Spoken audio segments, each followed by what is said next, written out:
ఈ నికృష్టమైన కాంగ్రెస్ పరిపాలన చూస్తేనే కేసీఆర్ గొప్పతనం కూడా తెలుస్తుంది.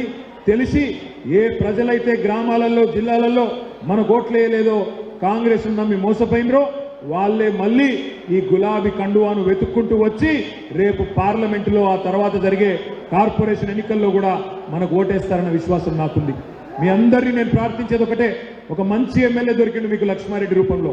చక్కటి ఎమ్మెల్యే, సొంత పైసలు కూడా ఖర్చు పెట్టుకొని సేవ చేసే ఎమ్మెల్యే గారు మీకుండడం మీ అదృష్టం.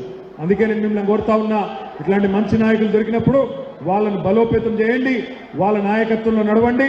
పార్లమెంట్ ఎన్నికల్లో కూడా మల్కాజ్గిరి పార్లమెంటులో గులాబీ జెండా ఎగిరే విధంగా అందరం కలిసికట్టుగా కష్టపడదామని చెప్పి మళ్ళొకసారి మీకు విజ్ఞప్తి చేసుకుంటూ, మరి ఈరోజు లక్ష్మారెడ్డి గారు ఒక చక్కటి స్కూటీని ఒక వికలాంగుడికి ఇచ్చినారు.